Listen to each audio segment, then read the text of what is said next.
This is pretty stunning. Candace Owens and Theo are both slamming Donald Trump over his stance on Gaza, believe it or not. This clip from the Candace Owens shows has 230,000 likes.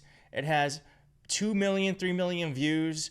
And before we get into this clip, which is stunning, I just want to give some context around why this is happening, because Trump's approval around his foreign policy is down from +2 in January to -13 in March, an incredible swing. And the reason why that's happening is because Donald Trump is saying things like this. He says, "Shalom Hamas" means hello and goodbye. You can choose. Release all the hostages now, not later, and immediately return all the dead bodies of the people you murdered, or it is over for you. He goes on to say, to the people of Gaza, this is all the people of Gaza, "A beautiful future awaits, but not if you hold hostages. If you do, you are dead. Make a smart decision and release the hostages now, or there will be hell to pay." The people of Gaza do not get to control whether or not those hostages come out. He is just basically threatening civilians with death over something they cannot control. And of course, there's those moments before all this happened where Donald Trump said he wanted the U.S. to own Gaza and create real estate opportunities there. Yeah. So let's get into this clip, and then I got some thoughts after. Like, I'm kind of conflicted about Trump, like, with his stance on Gaza, right? To me, that's like... I totally disagree with him on it. It's hard to reconcile it in many ways. It's hard to reconcile because I see so much hypocrisy in terms of when we say America first, for whatever reason, we have this magic carve out. And you cannot pretend that that's not because AIPAC spends $100 million in our election. And this gets back to what we were talking about, whether it's Big Pharma, whether it's Israel, everyone's for sale in DC. And so I have been very disappointed with Trump on his perspectives about Gaza. I have been disappointed, by the way, he's the last person I'm disappointed with, because I've been disappointed, as we saw all last year, with the conservatives, people that say they're Christians, who are condoning this on the basis of what? Like, you're saying, oh, well, they're Muslims, so who cares? And that gets into our programming, which I've spoken about in my podcast, of this 9/11 programming, where we just don't see Muslims as like human life. And to me, to speak about Gaza and talking about casinos and hotels, and these people just lost their entire families. Yeah. It's so far removed from humanity, and I think it's wrong. And I'm tired of America being used as Israel's piggyback. You know, for whatever reason, everyone can critique every other country for taking money from us, and then there's just everyone's blind when it comes to Israel.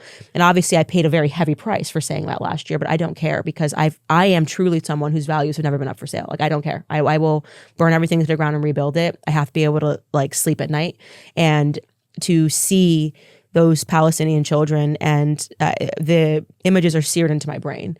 The screaming, the crying, the bleeding, the stuff that we saw on X for the first time, largely thanks to Elon freeing the bird, and really realizing how much we had been lied to about what was happening in that region. It was very easy for me to say, take whatever you have to take from me. I have to be on like the human side of things. I think it's become both sides of the aisle now just see that human people just feel like this is that it's just wrong. Of course. What's happened is wrong. Like, probably a year ago, people were afraid to even say that. And now it is what everybody is saying. Like, even Piers Morgan is saying it on his show now. Like, people are saying it's obvious that you can't go and annihilate and genocide this culture and make them disappear.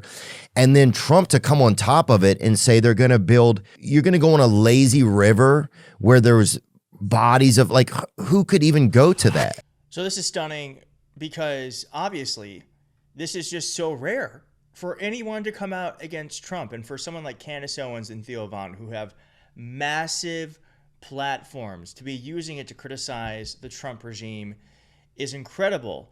And there are other cases of this happening as well, where folks at the Trump Turnberry, I don't even know what you call it, resort, was vandalized. Folks vandalized it, saying, "Fuck Trump, free Palestine. Gaza is not for sale." Here's some video on that. I don't even, what was that? Was that paper towel? But it's incredible. It's incredible. So it's happening not only on the leftist activist side, but it's also happening on the right from mainstream influencers.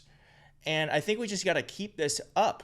We got to keep this up, because as was shown on Love is Blind, women are not with the Trump regime. And if you are, and you're a man, you might want to rethink it, because look at what happened here. And I'll see you next time. I love you so much. But I've always wanted a partner to be on the same wavelength. And so today I can't.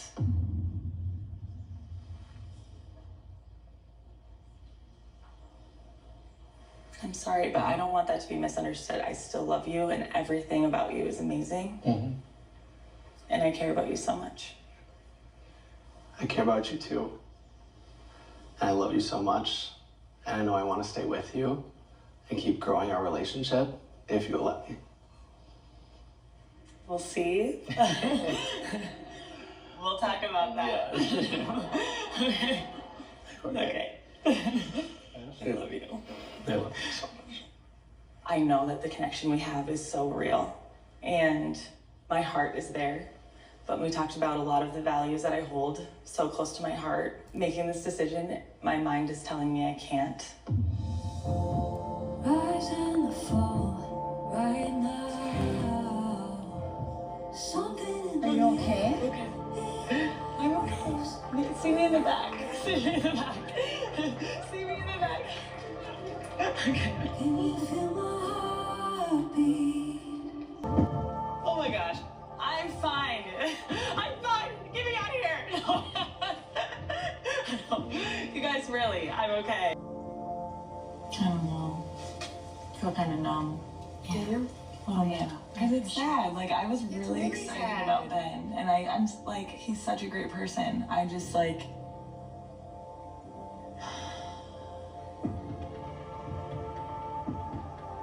What? I just hope I made the right decision. Hi, guys. Oh my goodness.